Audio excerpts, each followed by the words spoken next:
Hello everyone, I am Tyler Abbott, the Chief Information Officer at Big Box Company with another tutorial. Today we're learning how to properly isolate and remove viruses. As a Big Box Company employee in the IT department, you're expected to know how to remove basic types of viruses for clients and fellow employees. Let's get started. Here's an overview of what we'll be covering today. First, we're going to discuss what a computer virus is, the types of viruses that exist, and how they get onto your system, and what damage they can do once they're in. Next, we're going to discuss a general order of operations to remove a computer virus from a client system. After this, we're going to verify that the virus no longer exists and then recover the information we may have lost in the process. Viruses are very dangerous and can render a system completely useless given the chance. For this reason, we're going to talk about preventative methods we can take to assure that this is less likely to happen in the future. Lastly, we're going to do a quick reflection, a summary, and final thoughts. Here we have a list of some basic viruses. The basic term malware refers to any software that, when present on a system, will use exploits to damage the system with different methods, depending on the type of virus. The Trojan virus is designed to look legitimate, so that the user is fooled into downloading the malware and infecting the computer. Spyware is a virus that, when installed, will spy on the user, usually to capture sensitive information, such as emails and passwords, so that they can be used for other malicious activities. Adware is a malware that will install unwarranted advertisements on the user's system. These sometimes get attached to other installations. For example, sometimes when you download safe softwares, they will sneak in a browser extension that doubles as an adware. A worm is a piece of software that self-replicates and will attempt to flood the computer with viruses, sometimes of several different types. It will attempt to conceal the origin of the virus in order to prevent the user from deleting the source of the replication. Even worse, sometimes the virus will reproduce into multiple origins where each origin will self-reproduce, making it far more difficult to remove the malware from the source. There's also a type of virus that will hold the user's computer hostage until the user supplies the attacker with money or other valuable commodity. This virus is called ransomware because it holds your computer hostage for ransom. Sometimes you may not even know you have a virus, so how do you tell if you're infected if there are no signs of infection? The simplest method that requires the least amount of technical knowledge is a virus scan with any antivirus. It is also important to be diligent of symptoms of a virus. Some common symptoms of a virus being on the present system are startup slowness, overall system slowness, system crashing, missing files, extra files, or unusual prompts.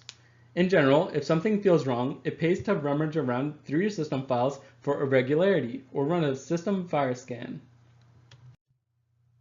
If there's a virus present, it is important to deal with it immediately and follow all the steps accurately. Your first step is to enter safe mode. Safe mode only allows the essential programs and processes to run in their environment. This will stop the viruses from doing any more damage to the system. From here, we can investigate the virus's source. It is recommended that you look at your temp files in the temp folder. The temp folder is found in the Windows folder. You can also run a disk cleanup for the same effect. Now, the next order of operations is to find the source and remove it as the root. You can do this manually and find the exact file or process, but this is time consuming. It may be best to run a comprehensive scan and let the antivirus find the culprit and quarantine the source.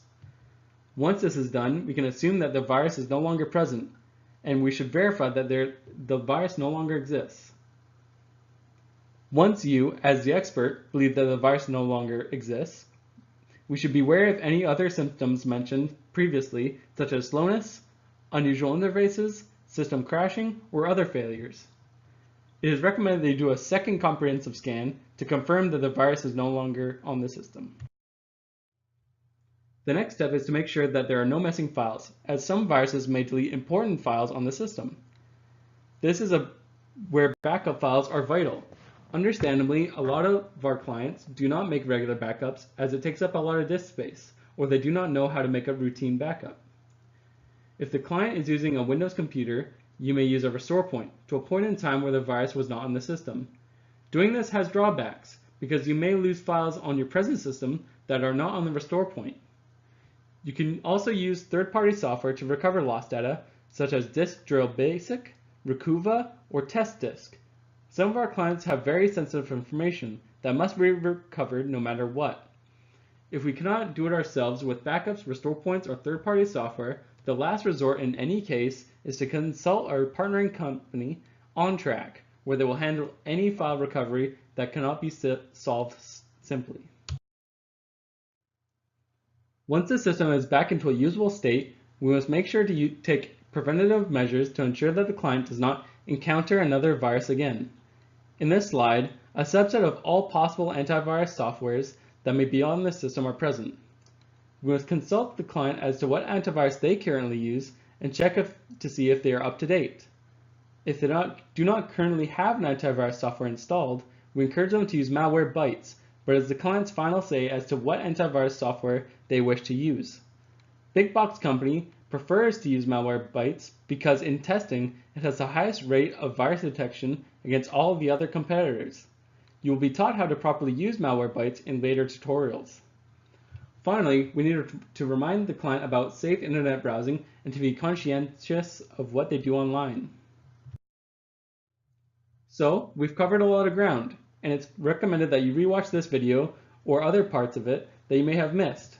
But to quickly summarize, we must identify the virus on the system or look for telltale signs of a virus and put the computer into safe mode to prevent any further damage. Once done, we must locate the source of the virus and remove it. Run a comprehensive scan when we believe the virus has been removed. Once we can give the system the all clear, we must update their antivirus and recover any lost files.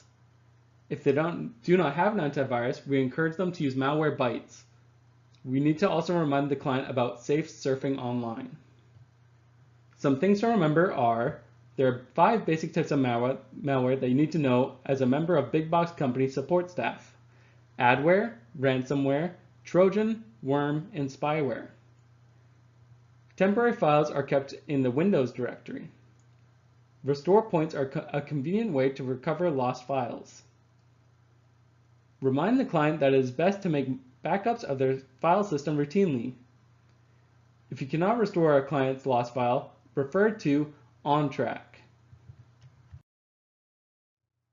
That concludes this tutorial. Feel free to pause the video now and check any of these sources for more information.